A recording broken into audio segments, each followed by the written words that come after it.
Namaste and welcome to Pods by PEI, a policy discussion series brought to you by Policy Entrepreneurs Inc. My name is Kushi Hang, and in today's episode, PEI colleague Aslesh is in conversation with economist Nischal Dhungel on understanding Nepal's first sovereign credit rating. Nischal Dhungel is a consultant for the World Bank Group and the Independent Evaluation Office at the Global Environment Facility in Washington, D.C. He's also a non-resident fellow at the Nepal Institute for Policy Research and holds a master's in economic theory and policy from Bard College, New York. Aslesh and Nischal dive into Nepal's first ever sovereign credit rating and what it means for the nation's bold economic future as it gears up to graduate from LDC status. They break down its implications on foreign investments, business opportunities, and more. From hydropower to tourism, they explore the sectors ready to thrive and the reforms needed to keep the momentum going.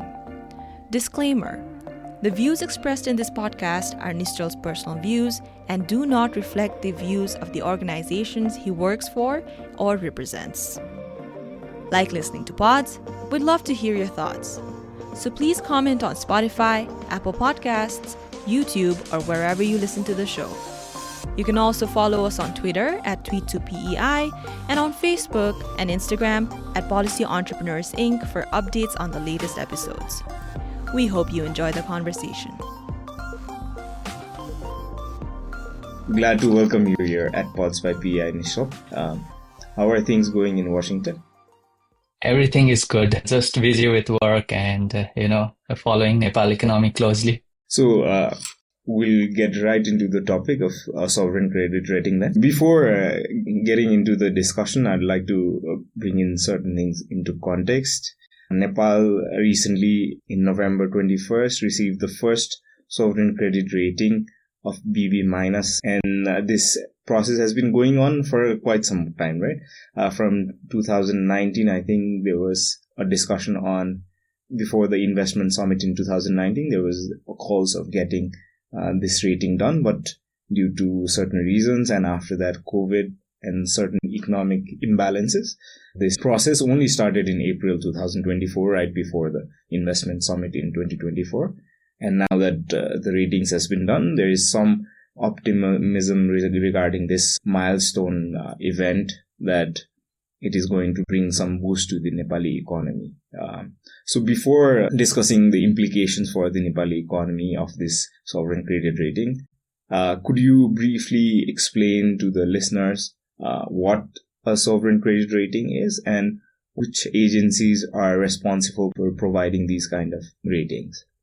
Yeah, I'll just break it down, the concept of sovereign credit rating, with one simple example so that everyone can understand.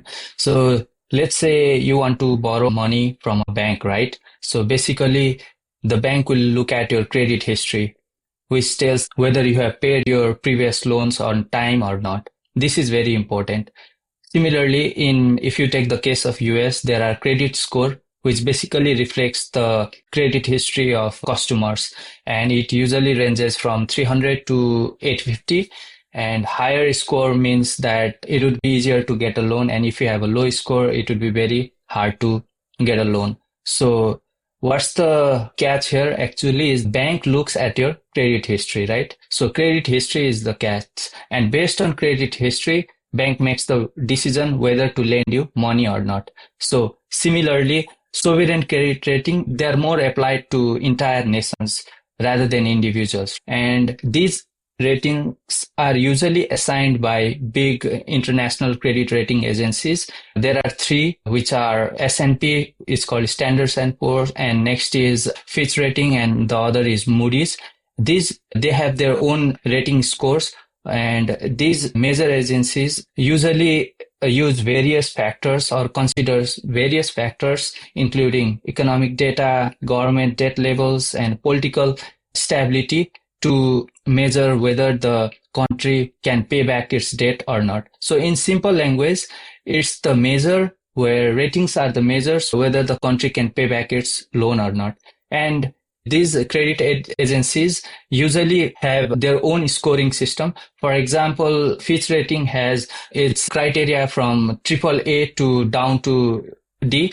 A, it represents high credit quality, and B, it represents good credit quality. And with regards to C, it considers as substantial credit risk criteria. So now, what does this triple A mean? For example, this is a top-notch rating, which signifies that the country is financially good and it's very reliable, and it has a great chance of paying back its debts. So these countries usually, like, who have this rating, for example, Switzerland is considered as a safe investment destination, greatly because it has a good ability to attract international investors. So on the other hand, if I have to talk about the B ratings, basically they range from, with these B ratings or below B ratings, this makes investors very, very cautious. Why cautious? Because it's relatively riskier in investing in these countries compared to the countries that have A ratings. So investors definitely look at higher returns. So since there is a high risk, it falls under the speculative grade, which I'll explain later. And lastly, if a country has a D grading, then it indicates that a country is whether in default or they fail to meet its financial obligations. So in a nutshell, yeah, these ratings help investor decide whether to invest in that respective country or not. And it looks at whether the country can pay back its debt on time or not. All right. Thanks for the brief introduction on ratings. Similarly, you talked about the big three which are internationally popular, but there are other kind of ratings like the DBRS Morningstar or the Scope ratings or like the Japan credit ratings, which are also kind of popularly used, right? Apart from the big three. So how do these ratings differ from the big three? Are there any technicalities on which they differ? So yeah, these rating agencies, they have their own assessment criteria, and these rating criteria are based on the mostly economic and political factors, also institutional factors. So there is no like hard and fast rule on determining the assessment. For example, if you take case of Fitch rating, it provides a structured and very data-driven assessment, focusing mostly on quantitative metrics like GDP growth, debt levels, and fiscal health. And yeah, indeed, there are other rating agencies, but the one that I know is Fitch rating, and that's how they conduct the assessment, and which provides a baseline of a country's credit worthiness through a very structured and updated credit analysis. And there is also called Euro Money Risk Survey that exists, but this takes into account more current mood of the markets, and it takes suggestions from economists and experts around the world.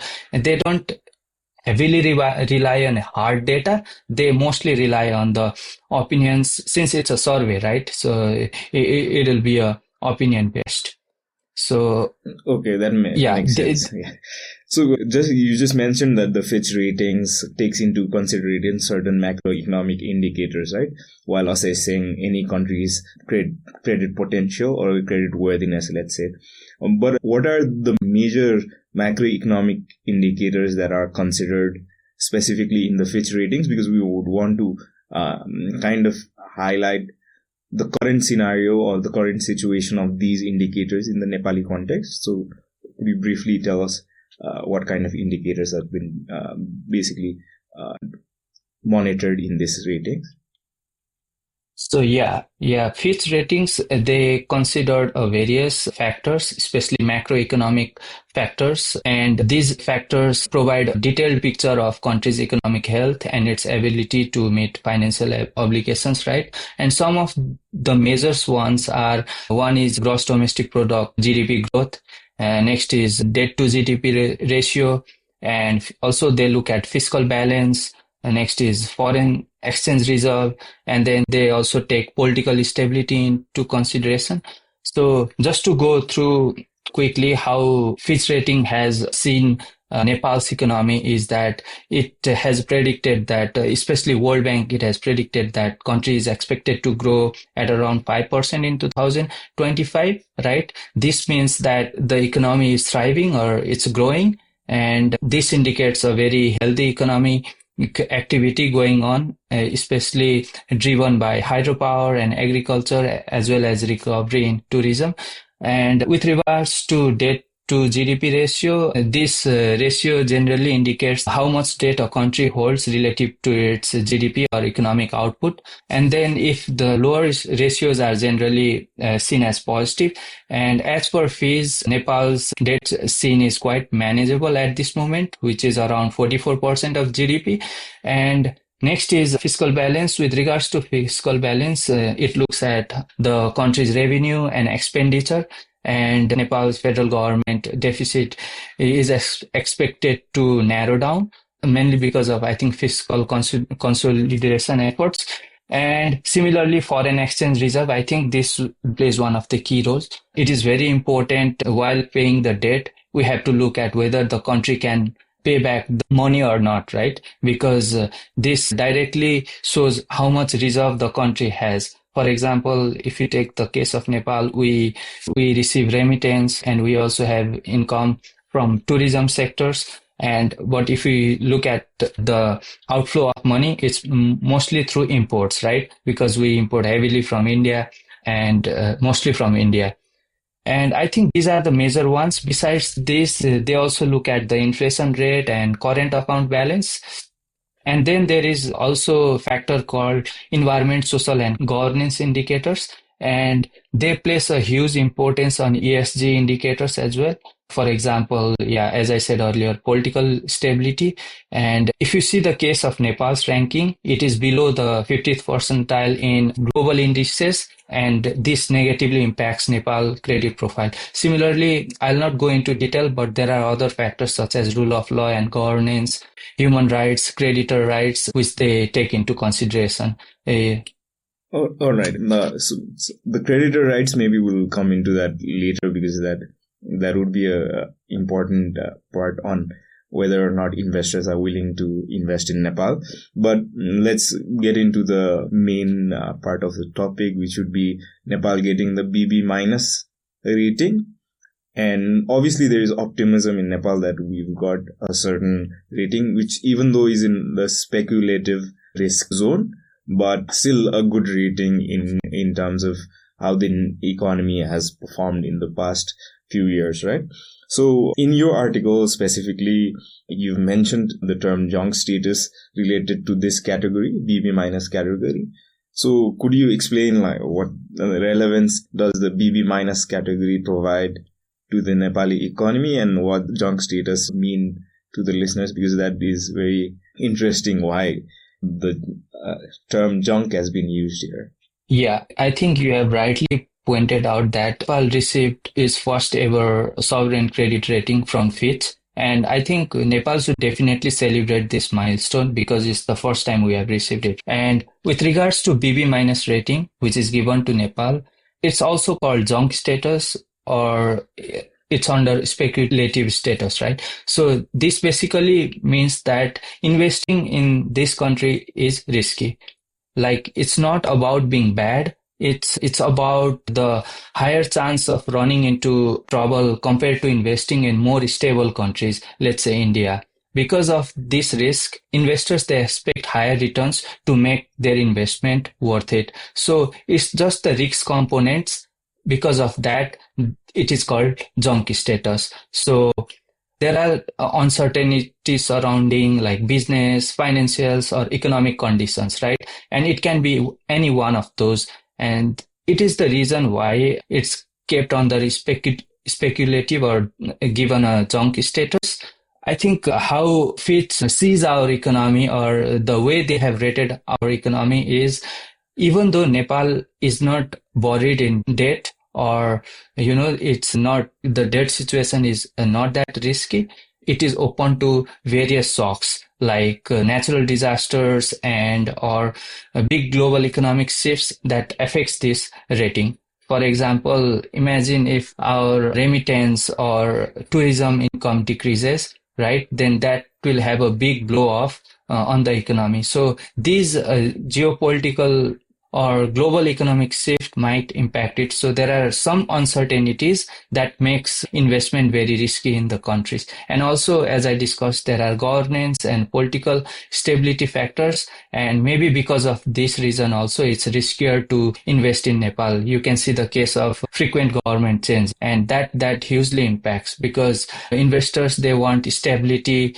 especially policy stability whenever investing in this country. So I think that is what the junk status mean. But although Fitch, they also highlight that there is need for structural change, improved governance, and enhanced economic activity to elevate Nepal's creditworthiness. So compared to Nepal's scenario or economic situation before Nepal received the credit rating, is the risk premium for investors going to reduce now, or Nepal's cost of borrowing also will reduce due to the status? Is there a possibility, or there is not going to be much change regarding those contexts? I mean, I think that will mostly change once we graduate from LDC status, since we are enjoying concessional loans right now. But what it gives is, before this sovereign credit rating, there was no rating that investors could rely on. So what it does is that it puts Nepal into the picture among other countries that has been rated. So it's a positive sign. For example, many investors, those who don't know about Nepal or what's its like economic status or what's its rating, then it gives a very good idea about, okay, there is some potential in this country, maybe hydropower or energy sector or ICT, right? So with regards to risk premium, I think that will only change once we graduate, because we'll get less exposure to concessional loans. So yeah, that's what I think. Okay. Since you also mentioned India is a favorable destination compared to Nepal, and in the ratings also we can see that India has a BBB- rating. Can we actually compare countries using only these ratings? Like generally we compare countries with GDP per capita or some human development index indicator, right? So is this indicator just the two letters or the three letters we use to signify certain credit worthiness of a country? Can we compare countries by this metric? Like, for example, let's say India has a BBB-, Nepal has BB-, and Bangladesh currently has a B+, which would signify a higher risk than Nepal, right? But generally consider Bangladesh's economic growth and economic activity, it would be considered a more favorable investor-friendly country, right? And other examples like the developing nations like South Africa, Turkey, Jamaica, Ivory Coast, they also have a BB- rating. So how are these countries comparable, or actually we can't compare them, just on this basis? Yeah, I think that's a very, very intuitive question. And given Nepal's BB- rating, yeah, it puts in same boat like several other countries that you have mentioned. And moving on to India's part, if we see India's economy, it's a huge economy, and it has a BBB- rating, and it's more larger and diversified economy. And if you look at the track history, it has more robust global financial system, and they are already exposed to global financial economic system. If you see their manufacturing and sector growth, it's growing, right? And I think this builds confidence among many investors.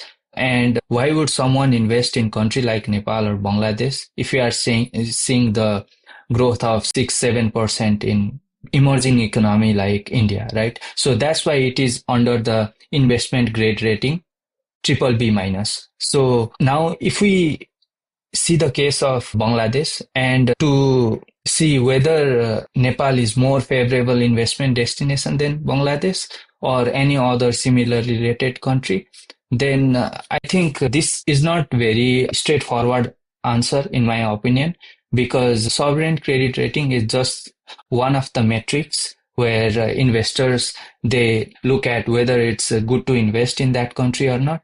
And I do agree that though these ratings like provide important insights into the economic, mostly from economic stability and risk perspective, they don't capture the entire picture. So why is that? It's mainly because there are other factors such as market size and growth potential of that very country, right? If you have a larger, more diversified economy, then typically they offer more investment opportunities. And they also, in some cases, look at sector-specific opportunities. If you just read the Fitch rating that has been assigned to Nepal, they don't talk about sector-specific opportunities in detail. They do highlight, yes, there are hydropower or tourism or, ICT sector that's growing, but they don't deep dive into specific sector-specific opportunity. And besides this, also regulatory environment, right? They don't go into detail because they just look at what's the political situation right now. Is it good enough where economy can grow positively? That's what they look at. So these insights such as market size and growth, sector specific opportunities, and regulatory environment, they don't go that much into detail. So that's why I said it's not a straightforward answer. Yes, it's one of the metrics, but it does not capture everything. Now, I'll just give you a recent developments in Bangladesh. As we all know, like it's recent political turmoil, and it's one of the reasons why they downgraded this rating from BB minus to B plus. So what's the difference between BB minus and B plus is that BB minus is speculative, whereas B minus is highly speculative. Now, you know the difference, right? And it was mainly because of the political situation. And this political situation hugely impacted Bangladesh rating. Although their economy is doing very fine, it is growing in a good pace, but yeah, political situation led to the downgrade in rating from BB minus to B plus. And as I highlighted, so these ratings mostly, I think, focus on the government's ability to pay back its debts, and they don't cover the other important areas like business conditions or what's happening in specific industries. All right, sticking to the downgrading of ratings, right? These are considered very risky, especially in the context of developing nations, and also sometimes considered really biased towards developing nations on how their ratings are very easily downgraded. And given Nepal's political instability, there was an article on Le Monde, French newspaper, that Nepal is considered the world champion of political instability, having like 14 prime ministers changed in 15 years. So do you think, in the just hypothesizing that the context, like how risky is the political scenario or the political context in Nepal, and how is it going to be impacting the ratings in the near future, in possibility of downgrading, and which is going to have further impact on reduced investments or reduced credit in Nepal? Yeah, I think that's a very good question. The reason behind this, as you have laid out, is the champion in terms of like political instability, right? World champion. So it might impact, but how I see is, if you see this macroeconomic stability component in Nepal, I think almost all the parties, they have agreement on this respect, because you don't see the drastic fiscal policy changes. You only see whether they have increased the tax in certain, let's say, EV vehicles, or but not the major ones that directly impacts government tax revenue, or taking a radical move. Like if you take the case of Sri Lanka, they took a radical move when it comes to agriculture sector. So I think our political parties and finance ministers, they do have a kind of same agreement when it comes to driving the economy forward. And if you see the case of even debt, right, it's very manageable, although it's growing, but it is under the limit. So political situation definitely matters a lot, but unless there is a political conflict like Bangladesh, where people come into the streets or there is some big uprisings, then only I think it will impact. Otherwise, if you just see one government coming in and handing over to other government, I don't think it will impact much. although it brings some policy instability for some time in terms of capital expenditure or any other government expenditure. But in general, I don't see that drastic changes, even though like our government changes. But yeah, main catch is I think how big is the political turmoil in the country. That's the most important in deciding or downgrading the ratings. Okay. Now that I think the listeners have a good idea on what sovereign credit rating is, and also in the Nepali context what it means, we'd like to go further into the implications of this rating on certain sectors in Nepal. And I'd like to start with primarily the foreign direct investment or the investment sector, right? I don't know if it's untimely or timely that the credit rating was actually announced 4 or 5 months after the investment summit, right? After certain pledges were made during the investment summit, now that the investors have a good idea of what the Nepali economy is like. So, do you think this BB minus status would be a boost to the Nepali economy in terms of bringing in foreign direct investment?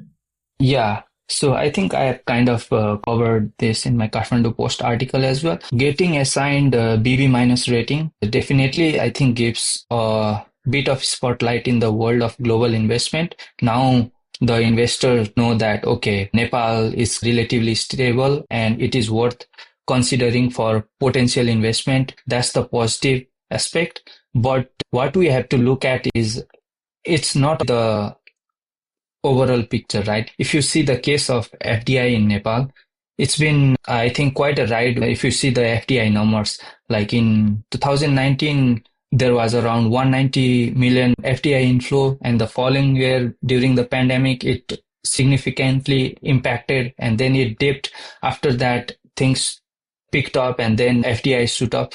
And again, in like if you see the case of 2022, and it again dipped down. If you see the trend, it's not stable. It's always up and down. And if you just see the case of this fiscal year, we have seen like there is a big gap between commitments and disbursement. And this is the main issue in Nepal's FDI landscape. And that is, I think I read an article where it says that, yes, Nepal will have a huge commitment at first, but it will take time to roll out these projects because investment does not come all in one go. It slowly comes up. I think that's also one of the reasons there is a big gap. So going beyond the ratings, I think we have to take a deep dive how the FDI inflow has been in the economy so far, because that's one of my main takeaway from the article. Because if we don't look at this closely, then how would investors know what is the FDI landscape in the country? Because Fitch rating, they only look at the superficial level, whether it's increasing or decreasing. But there are many hindering factors in Nepal's FDI landscape. I'm sure we'll discuss later on that is important to consider. And yeah, this BB minus rating will hopefully be a very good, give a good message to international investors. Like you mentioned, there are certain structural issues in Nepal in relation to bringing in FDI, right? So going into certain statistics or certain rankings, we'll say that Nepal is, in terms of ease of doing business, ranked 94th in the world. In terms of index of economic freedom, it's ranked 130 in the world, considered mostly unfree, which is below both regional and world average. And then if you look further into the ratings, Nepal scores only 10 when it comes to investment freedom, right? And as you rightly mentioned, last fiscal year's realization FDI was only 8.5 billion Nepali rupees. In terms of the pledge, 61.9 billion, which is around somewhat 15%. And given the last decade's record, it's around almost 38% realization of FDI. And even in the Fitch ratings, I'll quote it. It says that burdensome procedures on profit repatriation and other regulations on external transactions have historically constrained FDI inflow significantly. But authorities are addressing this. So what kind of policy changes or regulatory reforms are the concerned authorities bringing in to attract FDI at the moment, apart from obviously bringing this credit rating? So I think that's a very good question, and it usually comes up whenever we discuss hurdles that is hindering Nepal's growth. It's often said that problems can be the solutions. So we have to look at the problems and see how can we solve that problems. For that, I think one of the main lessons we should learn from recent investment trend is that let's take an example of Pokhara and Gautam Buddha International Airports. I think we should take a big lesson from these investment projects, because if your investment decision is not right at the first place, if you know that if that investment is not going to give you good return, why invest in such projects at first place? Although we know there are other bureaucratic hurdles or profit repatriation or FDI friendly policies and so forth. Those are also important component of it, but the major investment decisions, it should be very serious. Government should strictly think on what big ticket projects we should invest. If you see the positioning of these airports, these new airports are expected to boost like tourism significantly. Right, Pokhara, if you see, it's a high-spending tourist destination, and while Gautam Buddha, it's very famous from the Buddhist pilgrimage point of view, and especially the Gautam Buddha airport, it's close to the proximity of Indian border, like it can invite large number. Yes, positioning was right, but we didn't do, I think, enough homework in terms of how much return these investing in these big projects would invite, because we completely failed on that respect. Next is when it comes to FDI friendly policies. Yes, I think government has taken very good step. For example, Foreign Investment and Technology Transfer Act, which aim to simplify the investment processes and try to offer some incentives. And the one-stop center had been set up to streamline approvals and reduce bureaucratic hurdles. And also they introduced the automatic route, which invited some good amount of investment. But as I mentioned before, there is a huge investment and commitment and disbursement gap that there is some issues to be solved, especially from the government side. And next thing I want to highlight here is, if you see the hydropower sector, right? Most power generation companies in Nepal have built only one project. And if any new investors, they want to invest in Nepal, then once they invest, after 35 years, then they have to hand it over to government. Which foreign investor would like to invest in a country where their investment will be overtaken by government? And after, let's say, 35 years, what would be the share price of the investors? It's zero. So they do not get the investment. We should definitely change this. These are the things that are happening and that's hindering investors, right? So yeah, I think these are some of the key issues that maybe government should consider. So given that we've discussed like how investments can come in, generally the other sector that is primarily impacted by a certain amount of investments would be the banking and financial institutions, right? Given that certain banks already have access to the IFC fund or funds from FMO in the Netherlands, or various examples can be given from international investors, how banking and financial institutions have managed to bring in funds. But given that the sovereign rating has been received, how is this going to impact the liquidity channel of banks? And given that certain government guarantees provided to banks, or maybe let's just say the spillover effect of this rating towards the banking sector as well, what kind of impact do you think it is going to bring in the BFI sector? What it does is, I think first of all, this rating, it provides more credibility. I think it will be easier for our banks to get foreign loans and investment, because these ratings reassures everyone that Nepal's financial ground is solid, right? And next is, it also offers better loan rates. With higher credibility, our banks might get loans at lower interest rate internationally.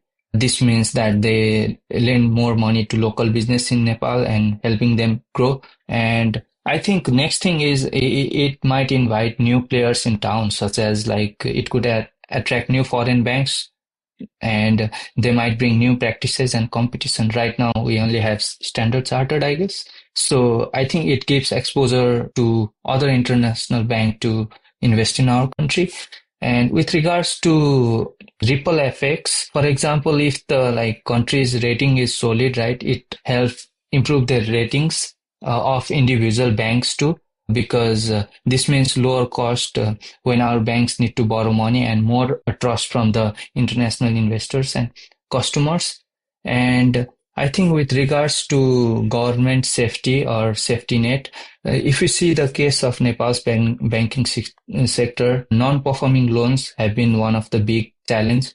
And even IMF is proposing solutions to Nepal Rashtra Bank to work on this.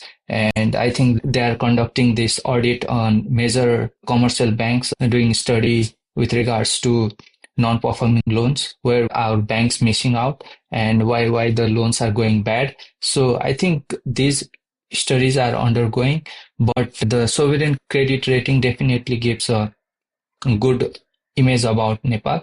And I think the next thing is this is not an instant magic, right? Because the benefits of this rating won't show up overnight, or it won't show up tomorrow. So our banks, they need to keep proving that they are on solid financial footing, and keep innovating or come up with better products. But going into a more broader economic sector, which would be the sovereign debt. In the last 3-4 years, we've had various conversations regarding Nepal's rising debt accumulation, and then obviously rising debt servicing costs as well. And like you mentioned, Nepal has 44% debt to GDP ratio, which is still, as per the IMF's report, which shows low debt distress, right? But there are still various conversations that have been going on in Nepal that we're accumulating debt very rapidly. One of the reports in NRB's report recently said that Nepal's ideal debt to GDP ratio would be somewhere around 35 to 36%. So we're already above that mark by maybe 8%. So given that we're going to get this rating that increases the probability of getting more loans, more favorable loans, but that would lead to certain accumulation of debt. And given the pace at which we're accumulating debt, do you think it is going to be unsustainable for us? Yeah, I think that's a very good question, because as you rightly pointed out, Nepal's public debt is currently manageable, right? As of 2024, it stands at around 42-43% of GDP, lower than the 55% median for similarly rated countries. So it's very good signs. But there are two very concerning trends on this. One is debt servicing cost, and next is with regards to the type of debt that we have. With regards to debt servicing costs, if you see, it has reached record levels with debt repayment. We call it amortization, accounting for around 3.9% of GDP, and interest payments at around 1.44%. So in simple terms, what it means is Nepal is spending more on paying back debt than on investing on infrastructure or on development projects. So that's why the debt servicing costs is increasing recently. And next is Nepal's debt is split almost evenly between domestic and external debt, which is around 49%, 51%. And this is the trend even in other South Asian countries. Although external loans have been favored, or because it comes with low interest rate and long repayment periods, but more reliance on domestic borrowing, especially through treasury bills and bonds, it could also increase the interest cost, because it might be more expensive than borrowing from the international multilateral institutions. So with this, I think there are many risks. First is, I think, crowding out risks, because high debt servicing cost, it means that the government has less money to invest in important projects, especially on health, education, and this might have an impact on economic growth.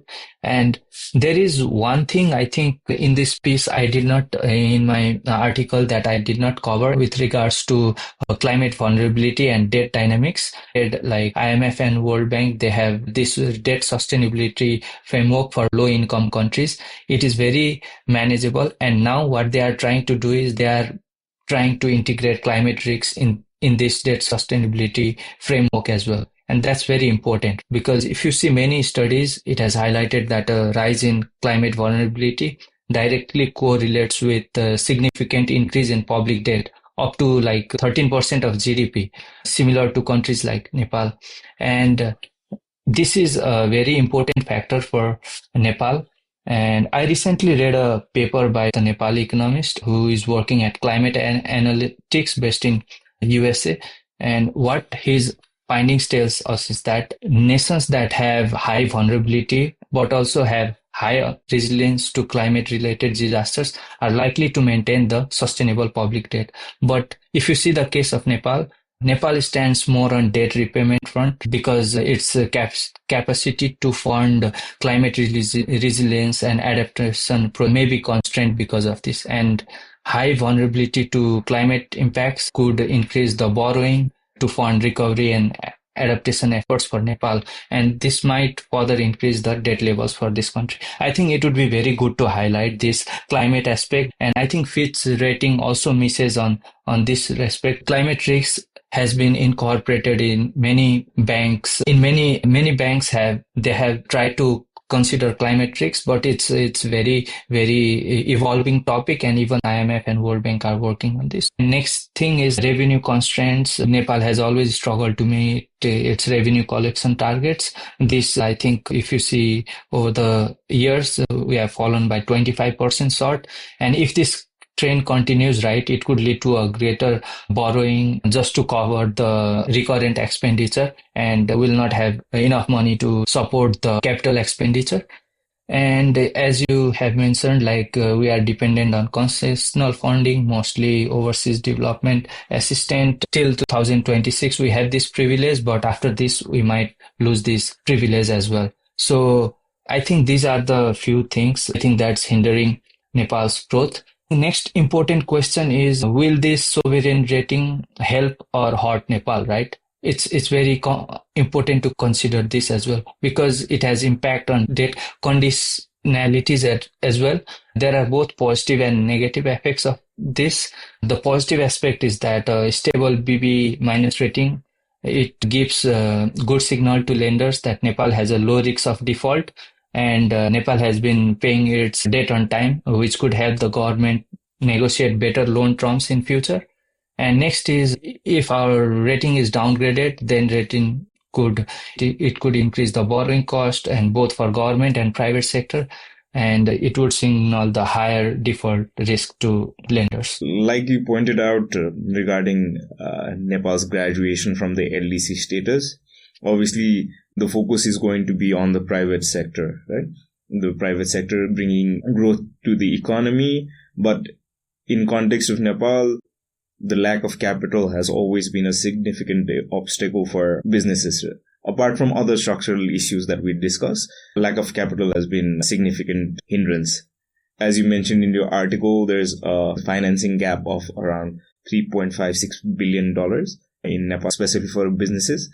How do you think the small and medium enterprises, or maybe even the bigger enterprises, can leverage this credit rating to address the limitations of capital within the Nepali economy? And do you think the small and medium enterprises that are functioning in Nepal are attractive enough for potential investors?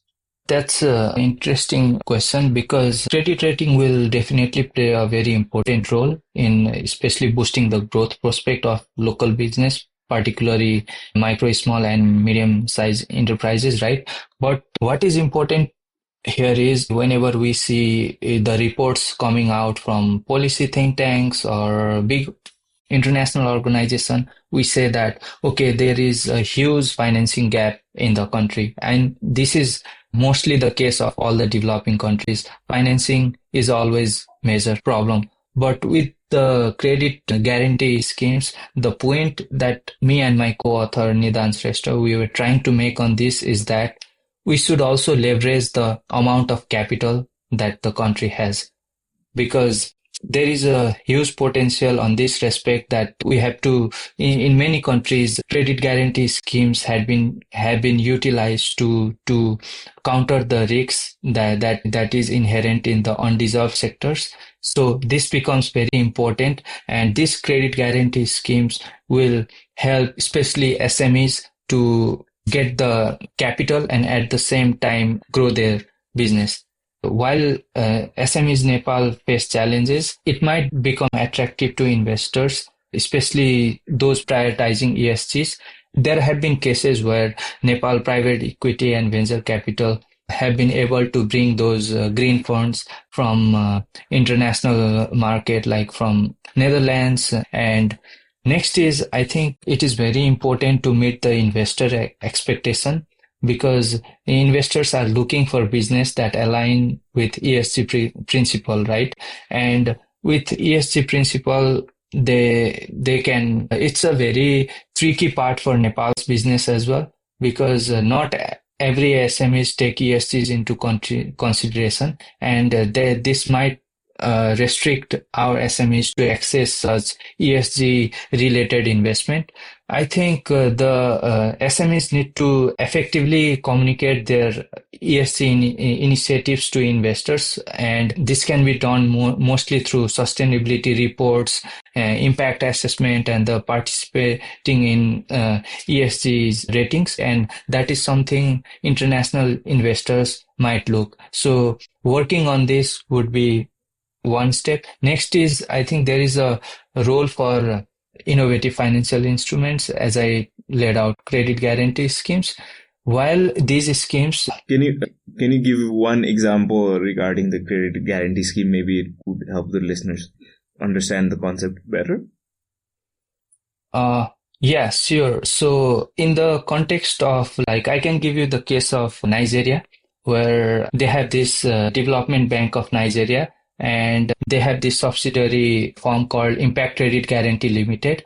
So the main role of DVNs is mainly to like alleviate financing constraints faced by MSME by providing partial credit guarantees to financial institutions. So, and they have this subsidiary agency called ICGL, and this ICGL specializes mostly on credit guarantee schemes, and they have a strong focus mainly on undeserved markets or undeserved sectors such as women and women-owned SMEs or young entrepreneurs. So if you see the case of Development Bank of Nigeria, it has like disbursed almost 1.6 billion in last year, I think, or a few years back. And these are mostly targeted to MSMEs. And next one I can think of is India's Credit Guarantee Fund Trust for MSMEs. This is also very popular because the beauty of this credit guarantee fund is they offer collateral-free credit to MSMEs, mainly to strengthen the credit delivery through various institutions, financial institutions, without having them to provide a collateral. So it has significantly enhanced access to credit for small businesses. And I think the one that I covered in the article was Indonesia Sarula Power Project. So it is one of the largest geothermal power projects in the world, and they leveraged substantial financial guarantees to secure the investment, mostly from Japan Bank for International Cooperation. And this has a 20-year business viability guarantee from the Indonesian government. So this is the case of big guarantee schemes. And definitely this guarantee play a very important role in securing funding for the projects. And these will have great impact in the economy itself. Very interesting examples you've provided of various countries. So overall, as we're coming to the close of the conversation, you've painted a slightly favorable picture for the Nepali economy, given that this rating is going to have certain positive impacts if we are to address certain structural issues in Nepal, and would eventually spur long-term growth in Nepal. So, but like I mentioned regarding the LDC graduation, Nepal is going to lose out on certain privileges regarding trade tariffs, and obviously the interest rates on certain concessional loans are going to change, and certain trade benefits are going to be lost, right? So eventually, how is Nepal going to cope up with this so that Nepal doesn't downgrade after losing the LDC status? What can Nepal do in the longer run by using this credit rating to spur economic growth?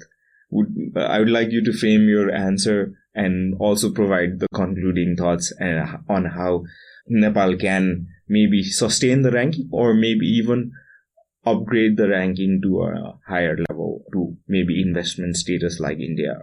So I think Nepal should definitely celebrate this historic milestone, right? Because it's the first time that we got this rating. While we are celebrating this rating, I think we should keep in mind that it can increase or decrease. We cannot just be happy and say, oh, Nepal got BB minus rating. And I painted a picture of how's the inflow of FDI has been in the country, right? Although it had seen some volatility in recent years, but there are lots of things to be done to bridge the commitment and disbursement gap. So I think this is the first thing that maybe government can focus on to attract the foreign investors. So if we don't work on the key problems or issues that we are facing with regards to FDI, although government has come up with good plans, but policies, but it still needs to be fastened up, like automatic route. It has to work efficiently to bring the new investment in the country. And I think this will definitely should encourage government to create a favorable investment climate and improve on governance and institutional quality, and also regulatory efficiency and ease of business. Now, if I have to be more specific with regards to economic aspects, I think they have to strengthen the revenue collection, because if you see the revenue collection, they have sort on terms of tax revenue. So I think they have to work on this, maybe implement realistic revenue forecast and broaden the tax base. And next thing is we have to capitalize on concessional funding that we are getting. It's only a year left, right? Although even after 2026, we might have those access, but still we should prioritize the sectors, as we talked about investing in right projects at the right time. And when we are investing in big ticket projects, it should not be like the one we have seen with Pokhara and Bhairava International. And next is, spending. If you see the spending pattern of government, we should avoid the end of year spending spree that waste resources only at the end of the year. That's the very common trend that we see in Nepal. And so we have to allocate and spend budget efficiently throughout the year to ensure that the infrastructure development projects are completed on time. And I can go on about like diversifying the economy, like reducing dependence on imports and remittance, right? But it requires a long-term planning. It does not happen overnight. And I think government needs to look for ways to encourage FDI in priority sectors rather than being dependent only on imports and remittance. And also maintaining external liquidity is very important. Our foreign exchange reserve currently covers, I think, 13 months of import, which is well above the median for similarly rated countries. So, and this, I think, cushion should be maintained to protect from external shocks. And next is maybe we have to keep our debt control. I see that Fitch Rating, they provide a huge importance on debt condition of the country. We have to strictly enforce borrowing caps, maybe like, I don't know, no more than 30% of GDP. And this will prevent reckless borrowing, and it can ensure that debt remains within the manageable levels, and we have been doing fine. But as I mentioned before, the debt servicing cost is increasing. We have to look into this and work on this to better manage our debt situation. Overall, I think these are the few that are important areas where government can work on. And I think my last thought is it should encourage everyone, not only government, but also private sector, to utilize this rating in a positive manner so that our economy can grow, because we have big challenges coming ahead of us after LDC graduation. So keeping that in mind, we should better utilize this and yes, bring more investment and try to grow our economy. Thank you, Nischal, for a very interesting conversation. On behalf of PEI, I'd like to thank you for being part of Pods by PEI.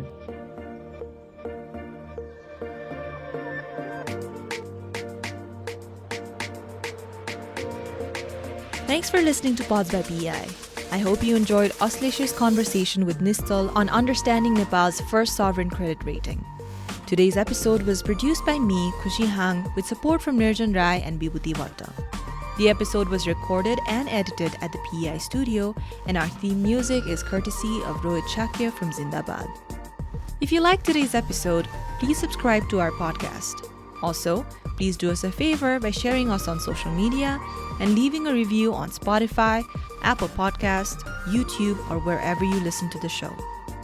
For PEI's video-related content, please search for Policy Entrepreneurs on YouTube. To catch the latest from us on Nepal's policy and politics, please follow us on Twitter at tweet2PEI. That's TWEET followed by the number 2 and PEI. And on Facebook at Policy Entrepreneurs Inc. You can also visit pei.center to learn more about us. Thanks again from me, Khushi. We will see you soon in our next episode.